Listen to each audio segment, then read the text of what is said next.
Choose the correct answer from the given alternatives. Question number 1. According to Köppen's climate classification, letter E represents A. Moist climate with cold winds. B. Humid tropical climate. C. Dry climate. D. Polar climate. There are two ways of climate classification. These are the Greek climate classification and the Köppen climate classification. Qoqqoodinsa qilleensaa lamatu jiru. Isaanis qoqqoodinsa qilleensa Giriikotaa fi qoqqoodinsa qilleensa Köppen jedhamuudhaan beekamu.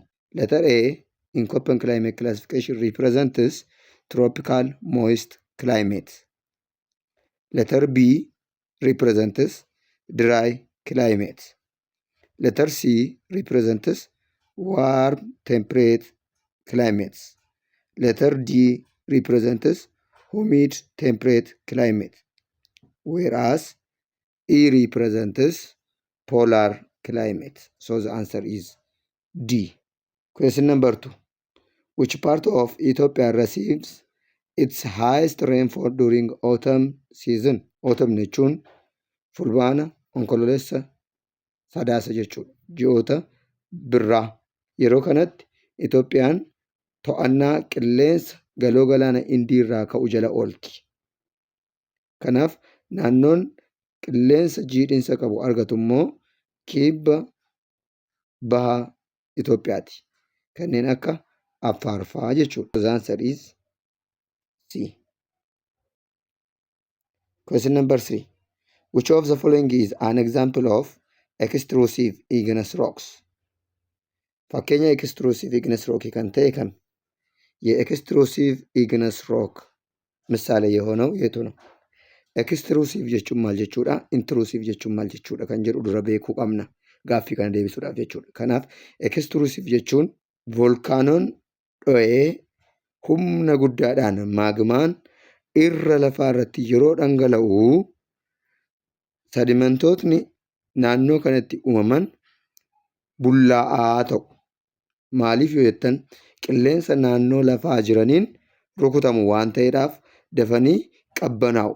Hangi isaanii bullaa'aa ta'a jechuudha. በጣም ደቃቅ የሆነ አፈር አይነት ነው እዚህ አካባቢ ላይ የሚገኘው። ኤክስትሩሲቭ ማለት እሳተ ገሞራ ፈንድቶ ማግማ በከባድ ፍጥነት በላይኛው የመሬት አካል ላይ ሲፈስና መሬትን ከቦ ባለው የአየር አይነት ሲጠቃ ደቃቅ የሆነ አፈር ሰዲመንት ይታያል። ኢንትሩሲቭ ገaafa jennu immoo volkaanoon dho'ee sababa jabina lafaatiin kan ka'e osoo irra keessaatti dhangala'iin hafee keessa lafaatti yeroo dhangala'u በውስጠኛው የመሬት አካል ውስጥ ሲፈስ ከባድ የሆነ ቴምፕሬቸር በውስጠኛው የመሬት አካል ውስጥ ስላለ ቴምፕሬቸር hanga ho'insa guddaatu keessa lafaa jira waan ta'eedhaaf dhangala'iinsi laafaa keessa lafaatti ta'e kun suuta suutaan qabbanaa'a.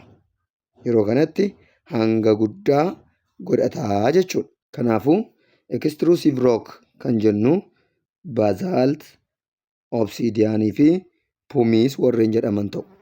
Extrusive rock የሚባሉት ባዛልት፣ ኦብሲዲያን እና ፑሚስ ይሆናሉ። ኢንትሩሲቭ ወር jennu immoo gabbiroo fi giraanaayitii ta'uu jechuudha. So the answer is what? Obsidian. Question number 4. Which of the following is different from the others? A. Slate. B. Chalk. C. Halite. D. Shale. Warreen amma gaaffii arfaffaa irratti gaafatamne hundumtuu gosa sedimentary rookiiti. Garuu sedimentary rookii isa kamtu isa kamirraa addaa kan jedhu beekuu qabna jechuudha. So slate, chalkii fi shale warri jennu bioclastic sedimentary rookii jedhamu. Halayitiin adda. Sababni isaas inni chemical yookiin non clastic sedimentary rookii ta'e waan ta'eedhaaf. Kanaafuu deebiin keenya caala. Question number 5. Conventional type of rainfall dominates A. The warm temperate grassland. B. The Mediterranean region. C. The tropical rainforest region. D. Tropical grassland. Gosti rooba conventionally ta'ee ናኖ ሆአ ትሮፒክ keessatti በሞቃታማው or በቆላማው አካባቢ ላይ የሚሆነው ነው። ሲ question number 6 which part of hydrosphere shares minimum percentages? A streams and lakes, B underground water, C glaciers, D oceans. barattoota stream and lakes shares 0.01%, underground watering 0.63% share godha. Earth's water 1.6, oceans 97. kanaaf listii kan qabu isa kamidha? Streams and lakes A ta'a jechuudha. The process of breaking of rock layers because of changes in temperature is called A frost action, B chemical weathering, C erosion, D exfoliation. Frost action, chemical weathering fi erosion ini chemical weathering dha. Jijjiirama haaraatu dhufaa jechuudha. Exfoliation jechuun garuu physical weathering dha. Maaltu ta'a? Dhagaawwan sababa biqiloonni irratti biqilanii fi yookiin immoo ho'i irratti jijjiirameedhaaf dhagaawwan sun yeroo ququnca'aa deemanii fofottoqaa yeroo deemanii jechuudha. Kanaaf hanga isaatiin xiqqaate malee dhagummaan isaa keessaa hin baane. Kanaaf physical weathering jenna. Kun immoo maal ta'a? D exfoliation ta'a jechuudha. Question number 8. The type of folding formed when pressure is very great and a fracture occurred in the fold. A simple fold, B asymmetrical fold, C recumbent fold, D overfold.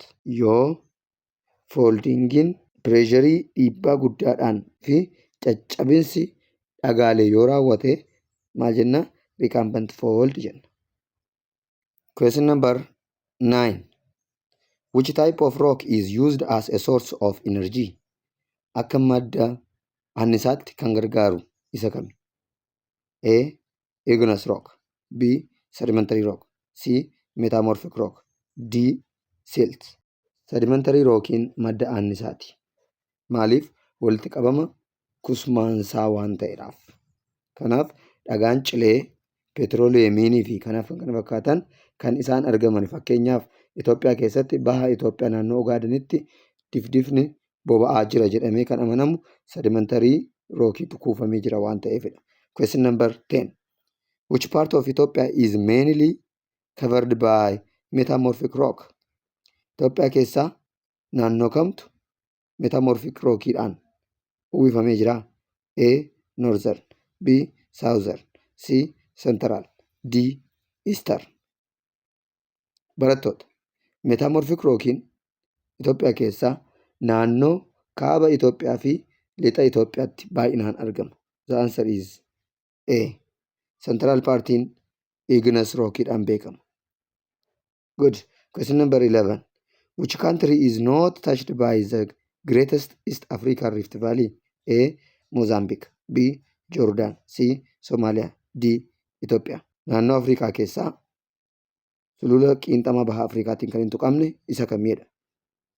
So sululli qiinxama baha Afrikaa Siiriyaa irraa qabee Paalestaayiniin kutee haga dhufee Mozaambikiin gahutti biyyoota tuttuqu qaba.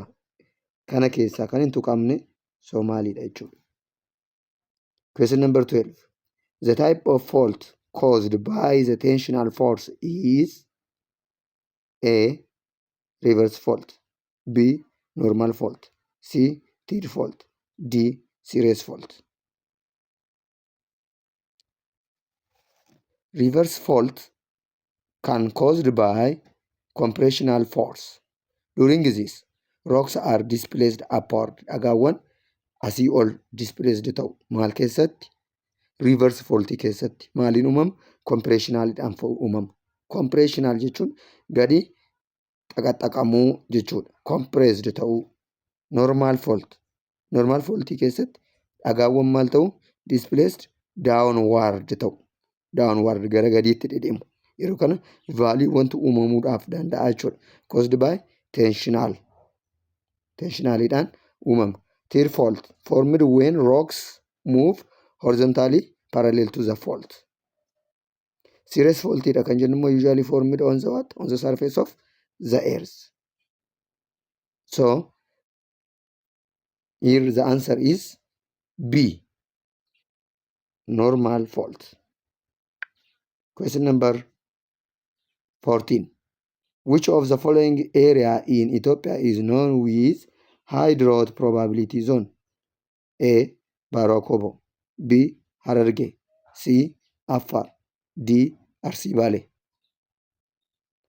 Afar is known with high drought probability. Question number 15. Of the following sedimentary rocks, which one covers about 85% of sedimentary rock? A. Clastic sedimentary rock, B. Bioclastic sedimentary rock, C. Non-clastic sedimentary rock, D. Chemical sedimentary rock. Clastic sedimentary rock ta'a barattoota. Gaaffii 16. Which of the following layer of the earth is the largest in volume? A. Crust, B. Core, C. Mantle, D. Moho. Volume bal'aa kan qabu kanneen armaan gadii keessaa isa kami? Mee sakandii 2 isiniif kennaa, deebii keessan qabadhaatii cheekii godhadhaa.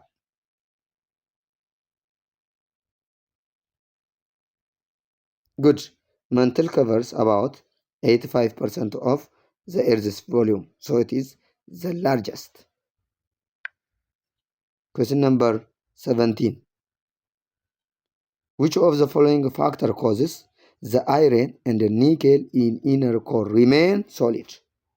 Maal jedha gaaffiin kuni? Kanneen armaan gadii keessaa nikelii fi ayireniin keessa lafaatti jajjaboo ta'anii akka hafaniidhaaf kan gargaare isa kamii? ከዚህ በታች ከተዘረዘሩ ምክንያቶች በውስጠኛው የመሬት አካል ኒኬልና አይረን ጠንካራማ ጠጣራማ ሆነው እንዲቆዩ ያደረጋቸው ምክንያት የትኛው ነው? ማለፍ asii gadi gara keessa lafaatti seenamaa yeroo deemu teempireecharri dabalaa dhufa waan ta'eedhaaf teempireecharri guddachaa dhufa jechuun immoo akkuma beektanii sibiilli nikeelii fi ayireenii ho'aan baquu kan danda'anidha. Garuu ho'i guddaan keessa lafaatti iyyuu isaan mudatee osoo hin baqiin akka isaan turan kan isaan taasise kami? በውስጠኛው የመሬት አካል እንደምታውቁት ቴምፕሬቸር ከፍተኛ የሆነ ሙቀት አለው። ለዚህ አይረን እና ኒኬል ደግሞ በባህሪያቸው ቀላጭ ብረታዎች ናቸው። ግን ሳይቀልጡ እንደነበሩ እንዲቆዩ ያደረጋቸው ምክንያት የትኛው ነው? ሌት ሚ ጊቭ ዩ 2 seconds.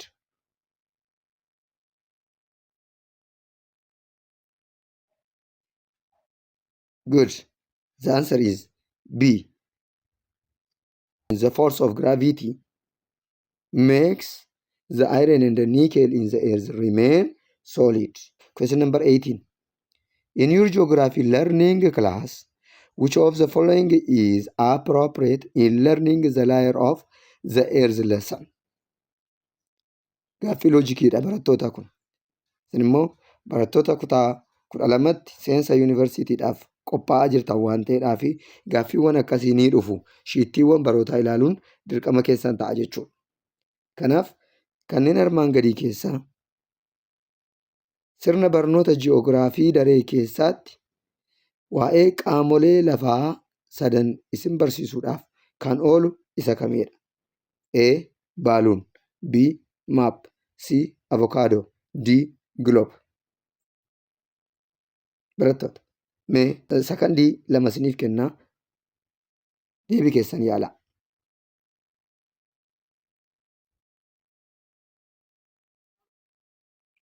Baay'ee gaariidha. Avokaadoodha jettanii sirriidha. Avokaadoon qaamota 3 qaba. Irra avokaadoo qola isaa quncisnee kan irraa gannu, gidduu avokaadoo kutaa 2ffaa mantil isa jennuun jechuudha. Keessa avokaadoo isa qaama jabaataa ta'e iji avokaadoo sanaa keessa jiru akkuma irra keessa lafaa crust isa haphii sana. Mantle isa furdaa persentii 85 qaama lafaa uffisu. Core isa jabaataa fi keessa lafaa kan ta'e ta'u nutti agarsiisa jechuudha. Kanaaf avokaadoon deebii sirrii ta'a. Question number 19. Which of the following sequence is correct about the layer of the earth? A. Core, crust, mantle. B. Crust, core, mantle. C. Mantle, crust, core. D. Crust, mantle, core. Gaaffiiwwan akkasiis maatirikii irratti yeroo baay'ee ni dhufu. Kanaaf crust, mantle, core ta'a jechuudha. Akkuma dura ibsine. So deebiin keenya D ta'a. Chaanaalii keessan Geolesson 17 Tube waan daawwattaniif galatoomaa. Geolesson 17 Tube chaanaalaችሁን ስለጎበኛችሁ አመሰግናለሁ። Geolesson 17 Tube chaanaalii milkoomina egeree dhalootaaf dhimmu